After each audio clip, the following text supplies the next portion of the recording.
안녕하십니까 유튜브 구독자 여러분, 제가 문가인 체면을 독자적으로 고안했는데 이 문가인 체면이 상당히 효과적인 면이 있어서 서울에 가서 좀 더 많은 분들에게 도움을 줘야겠다 이런 생각으로 사무실을 이전하게 됐습니다.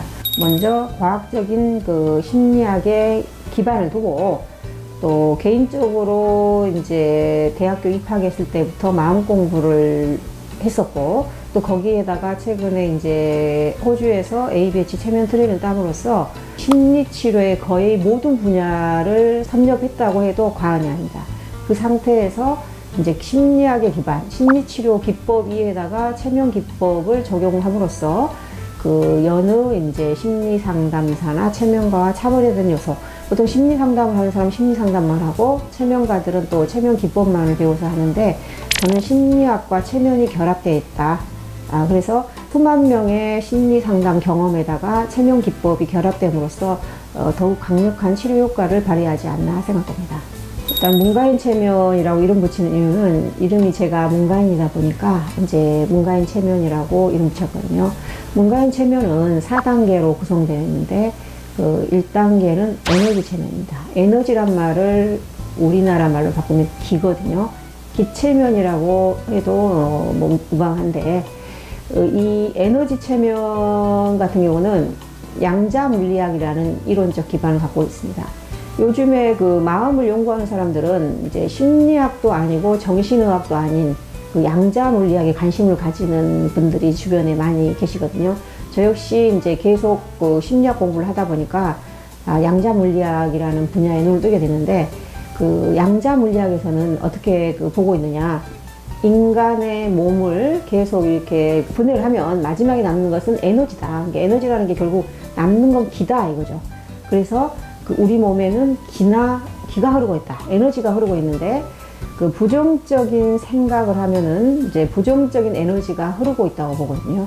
그래서 대화를 통해서 마음에만 영향을 주는 게 아니라 에너지 체면을 통해서 심신에 동시에 영향을 주고 심신에 동시에 치유 효과를 발휘하는 체면이 에너지 체면이거든요. 그래서 우리가 이제 어떤 장소를 갔을 때 불쾌한 장소도 있고 기분 좋은 장소도 있잖아요. 또 어떤 사람 만났을 때 기분 좋은 사람도 있고 기분 나쁜 사람도 있잖아요. 그래서 기분 좋은 사람이라는 것은 어떤 사람일까요? 이제 긍정적인 생각을 하는 사람들이 기분 좋은 사람이다. 긍정적인 생각하는 사람들은 이제 긍정적인 에너지가 흐르고 계시거든요. 근데 부정적인 생각을 하면 어떻겠어요? 부정적인 에너지가 흐르기 때문에 결과적으로 그 사람을 만났을 때는 에너지를 뺏긴다. 뺏기기 때문에 이제 그 사람과 함께 있지 않으려고 하기 때문에, 또 사실은 자기는 사람들과 원만하게 지내고 하는 일도 잘 풀렸으면 좋겠지만, 부정적인 에너지 때문에 하는 일이 안 되기 때문에 또 부정적인 생각을 하게 되니까 또 부정적인 에너지가 흐르고, 이런 악순환의 구조거든요. 그래서 먼저 오시면은 이제 체면 유도를 한 상태에서 에너지를 바꿉니다. 양자 물리학의 근거를 두고 그 사람의 에너지를 변화시킴으로써 동시에 심신이 안정됩니다. 2단계는 참나 체면인데, 동양의 불교의 근거에서 동양의 불교 사상 중에서 선사상의 근거를 한 체면이 참나 체면입니다. 참나는 다른 말로 하면은 어떤 사람은 부처다, 하나님이다, 알라라 칭하기도 하는데, 저는 잠재의식이나 더 쉽게 말하면 본성이라고 말씀드리고 싶습니다. 심리적 문제가 생긴 사람들은 이제 본성을 잃어버린 사람들, 자신을 잃어버린 사람이거든요.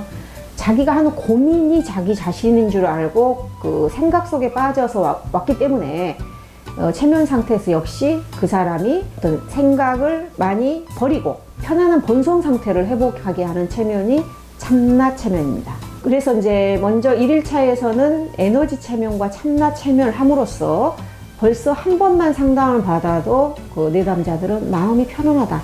또 경미한 문제 같은 경우는 1일차 상담을 받았을 때 바로 마음이 안정된다고 하면서 말하는 내담자도 계시거든요. 그렇지만 여기가 끝이 아니고, 2일차에서는 이제 3단계로서, 이제 두 번째 내방했을 때는 3단계로서 트라우마 체면을 받게 됩니다. 트라우마라는 것은 우리말로 한입니다. 한이라는 것은 과거의 속상한 기억을 마음에 가지고 있다. 속상한 기억을 마음에 가지고 있다는 말은 뭐냐면, 그때 겪었던 사건에 대해서 부정적인 감정을 누구한테 표현하지 않고 마음속에 간직하고 있다. 그래서 비슷한 사건이 생기면 또 비슷한 감정 속에 이제 들어가게 되는 것입니다. 예를 들면 이제 공황장애다 하면 요새 공황이 상당히 많으신 것 같아요. 너무 요즘은 스트레스가 많고 그 사람들이 그 해소할 길이 없는지라 공황이라고 말하는 사람들이 상당히 많아지고 있거든요. 연예인뿐만이 아니라 일반인들도 이제 정신과적인 문제도 유행이 있는 것 같아요. 예전에는 우울증입니다 이런 사람이 많이 있었고, 그전에는 분노조절장애다. 요즘 같은 경우는 공황이라고 말씀하시는 분들이 상당히 많아요. 그만큼 요즘은 스트레스가 이제 사람들이 너무 많이 쌓여가지고 이제 어떤 돌파구를 찾지 못하는 상태가 아닌가.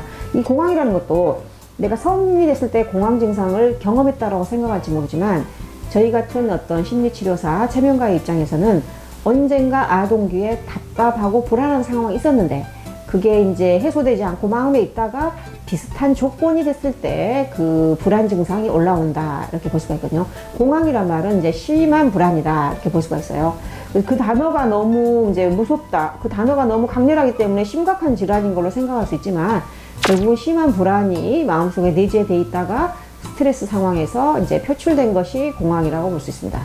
그래서 이 공황장애 환자를, 이제 공황장애 내담자를 제가 이제 치료한다고 하면은 먼저 체면 상태에서 과거로 가야 된다는 거죠. 과거에 어느 시점에 그 사람이 답답하고 불안했던 적이 있는지를 체면 상태에 찾아서 그때 마음속에 담은 감정을 해소하고, 또 감정만 해소하는 게 아니라 그때 결심한 생각도 바꾸도록 하는 것이 트라우마 체면입니다. 그 다음에 이제 트라우마 체면을 했으면 이제 그 내담자가 처음에 호소한 증상은 이제 많이 완화된 상태거든요. 증상이 완화됐다 해도 또 현실에 돌아가면 또 스트레스가 쌓이고 또 비슷한 일이 생길 수가 있거든요. 그래서 이제 재발이라고 하는데, 재발 방지를 위한 체면이 필요한데 이게 4단계로서 성격 변화 체면입니다. 그래서 증상만 완화돼서는 안 되고 그 사람의 성격, 성격을 다 100% 뜯어 고칠 수 있나요? 이렇게 물어보시겠죠. 성격을 다 바꾸는 게 아니라 성격 중에서 그 사람에게 도움이 되지 않는 사고방식을 변화시키는 것이 이제 성격 변화 체면이라고 볼 수 있습니다. 성격 변화 체면은 먼저 이제 체면 유도 상태에서 체면가가 이제 직접 암시를 하거든요. 체면 상태에서는 자기에게 도움되는 것은 다 받아들이시거든요. 그래서 먼저 직접 암시를 하고, 그 다음에는 이제 자기 체면 원리를 이제 가르쳐 드림으로써 다시 체면 상담센터에 오지 않더라도 자기가 스스로 극복할 수 있는 방법을 가르쳐 드리는 겁니다. 쉽게 말하면 자가 체면가가 되는 방법을 가르쳐 드림으로써 다시 재발되지 않고 다시 체면센터에 오지 않도록 도와드리는 방법이 성격 변화 체면이라고 볼 수 있습니다.